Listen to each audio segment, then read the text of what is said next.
Hello friends, সবাই কেমন আছো? সোনালী বিশ্বাস ওয়াইটিতে তোমাদের সবাইকে ওয়েলকাম। আজকে কিন্তু শ্রী গণেশ চতুর্থী শুরু হলো।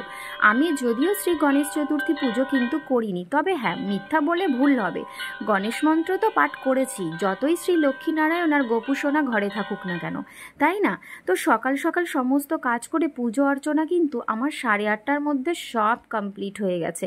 তারপর প্রতিদিনের মতো চা খাওয়া টাওয়া হয়ে যাওয়ার পর আমি যাব রান্নাঘরে।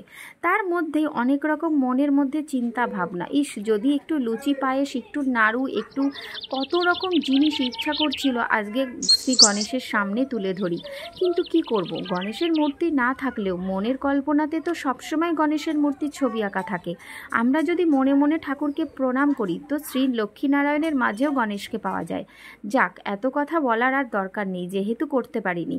তো সকাল সকাল বচুকে নিয়ে দেখো, স্নানের পরে সমস্ত কাজ পুজো টুজো করার পরে চা খাওয়ার পরে বচু সোনাকে নিয়ে খেলা করছিলাম। এত কিউট হয়েছে না, সবসময় মনে হয় ময়দার মতো ঘাঁটি। এত ছোট বাচ্চা, 2 মাসও হয়নি বেশি, তো এর মধ্যে একটু খেলাধুলা করা শিখেছে। আমি সকাল সকাল সমস্ত জামাকাপড় কাচাকাচি, ঘর বাড়ি মুছে পরিষ্কার করে টোরে আমার মতন করে আমি গুছিয়ে রয়েছি। এদিকে বাবু সোনার কালকে সানডে একটা ট্যালেন্ট সার্চ, একটা এক্সাম আছে বাইরের, ওকে খুব পড়ানো হচ্ছে। জানি না কতটা কি করবে, সবই মা সরস্বতীর কৃপা আর বড়দের আশীর্বাদ। সকালবেলা বাড়ির মালিক বাজার করে এনেছে, সেটাকে আমি নিয়ে রাখলাম রান্নাঘরে, কারণ ওখান থেকে একটা সবজি রান্না করব সকালে খাওয়ার জন্য। পাতলা অল্প তেলে সবজি রান্না করে সবাইকে খেতে দেব। প্লিজ এটা দেখো কে আমাদের বচু সোনা, আর এই যে সাবস্ক্রাইবটা দেখতে পাচ্ছ, এই বাটনটা কিন্তু টাচ করে দাও, আর বেল নোটিফিকেশনটা অন করো, ওটাও টাচ করে দাও, যাতে আমি যেমনই ভুলভাল ভিডিও দিই না কেন তোমরা অন্তত একটু দেখো, আর তোমাদের কাছে ভিডিওটা এই কারণেই পৌঁছাবে। তো যাই হোক, বচু সোনা কিন্তু সকাল সকাল উঠে দেখো আমার মতো পায়চারি শুরু করেছে। এত দুষ্টু হয়েছে বলার মতো না। আর একটা বেড়াল বাচ্চা আছে, ওটা একটু অসুস্থ। ওকে আমি কি করছি আজকে, বা কি করা হচ্ছে, কিভাবে ওকে ট্রিটমেন্ট করা হচ্ছে, তোমরা পুরো ভিডিও লাস্টে দেখতে পাবে। আগে থেকে আমি বললাম না, ভিডিওটা একটুখানি স্কিপ না করে কষ্ট করে দেখে নিও। এবার আমার ওয়াইফাইটা দেখছিলাম যে চলছিল কি না, কারণ বেশ একটু ডিস্টার্ব দেখা দিচ্ছিল। ডালটাকে রাত্রেবেলা বেটে রেখেছিলাম বড়া করব বলে, সকালবেলা তো সময় পাওয়া যায় না, তাই জন্য রাত্রেবেলা ডালটা বেটে সুন্দর করে রেখেছিলাম ফ্রিজের ঢাকা দিয়ে। আর এই কাঁকরোল, কুমড়ো আর আলু কেটে নিয়েছি, আর সামান্য ওর মধ্যে একটু ডাল মিশিয়ে একটা সবজি রান্না করব। আর এটা দিয়ে কি করব দেখো তোমরা, ডালের মধ্যে নুন, তেল, হলুদ নিয়ে নিয়েছি। কাঁচা তেল একটু নিলে টেস্ট লাগে। এদিকে চলে এলাম ঘরের মধ্যে, দেখি বাড়ির মালিক ছেলেকে পড়াচ্ছে, আর পড়াতে পড়াতে একটা ফোন এসেছে, উনি আবার কাজের ব্যাপারে কথা বলছিল। তোমরা ভাবছো বাড়ির মালিক কেন বলছি, এটা আমার বর। আমি তো সবসময় আর বলবো না আমার বর আমার বর, আমার ভালো লাগে না ওইসব বলতে।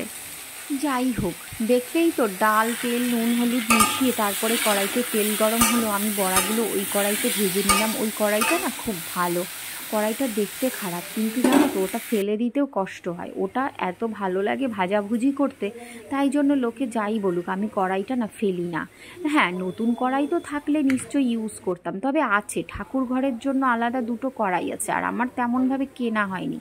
এবার বড়াগুলো ভাজা হয়ে গেল, আর আমি এইদিকে আলুগুলোকে ভেজে নামিয়ে নেব।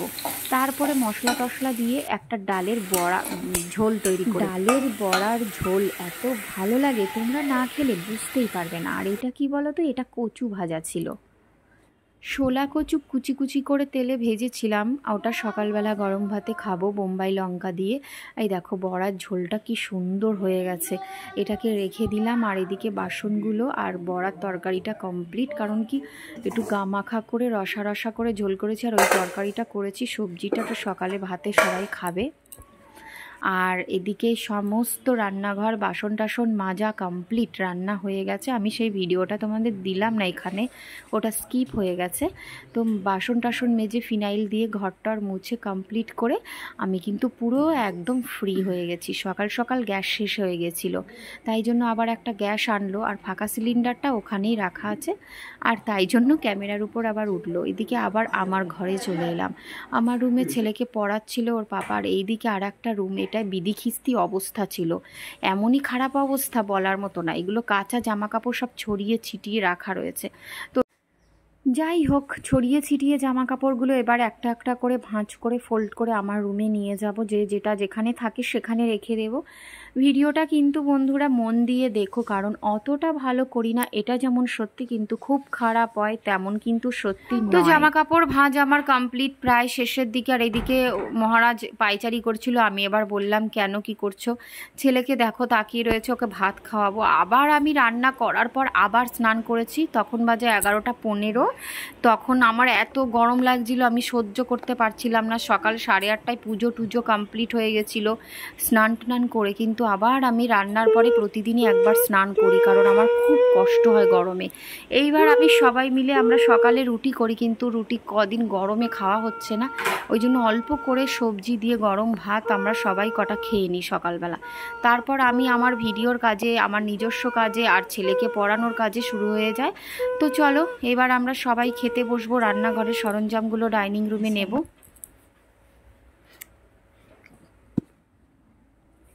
তো থালাগুলো গুছিয়ে টুছিয়ে সবার জন্য নিচ্ছি। তারপর গুছিয়ে গেছি, সবাইকে এক এক করে ভাতটা দেবো। আর এইদিকে না ছোট বেড়ালের বাচ্চাটা ভাতটা খাওয়া শেষ হয়ে গেছে আমার। তারপর ছোট বেড়ালের বাচ্চাটার খুবই অসুস্থ দেখো। এইবার আমি তোমাদের বলছিলাম না ভিডিওর শেষের দিকে একটা দারুণ ব্যাপার আছে। তো মেন কথা হচ্ছে ছোট বেড়ালের বাচ্চাটাকে এই ড্রপ দিয়ে ওষুধটা খাওয়াবো। ওটা জ্বরের ওষুধ, জ্বর সর্দি কাশি কমে যাবে প্যারাসিটামলের মতো। তো এই যে বাচ্চাটা দেখতে পাচ্ছ, এই বাচ্চাটা অসুস্থ। এটা হচ্ছে আমার মনে হয় ওর মার পেটে থাকতে থেকেই ঠান্ডাটা লেগে গেছে, কিছু করার নেই। ওই জন্য ও বেশি খেলে না, একটু মাঝে মাঝে খেলে, খুব কমই খেলে। আর বুকের মধ্যে সবসময় ঘর ঘর আওয়াজ।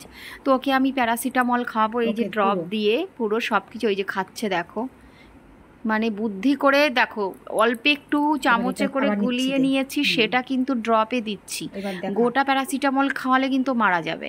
তো হালকা সামান্য এক টুকরো বানিয়ে সেটাই চামচে গুলিয়ে ড্রপে করে নিয়ে 2 ফোঁটার মতো 2 ফোঁটার মতো খাওয়াচ্ছি। আর খেতে তো চায় না, একেবারে 1.5 মাসের বেড়ালের বাচ্চা, কি হবে বলো? তো এত কষ্ট করে একটু 2 দিন ধরে এই যে খাওয়াচ্ছি, যাতে একটু খেলে, আবার একটু জ্বরটা কমে যায় যখন খেলে। যা খেয়ে তো নিল, ফেলেনি। এবার মুখে একটু গ্যাজা গাজা মতো হয়েছে, ওটা আমি মুছিয়ে দেব। তো ওইটা দেখো, ওই যে দুষ্টুটা বচু, ও হচ্ছে দুষ্টুর মাস্টার। যাই হোক, এই দুষ্টুটাকে এবার একটু তুলছি। দেখো আবার মুখ চুলকাচ্ছে। এটাকে নিয়ে সারা দিন নিয়ে আমার দিন কেটে যায়।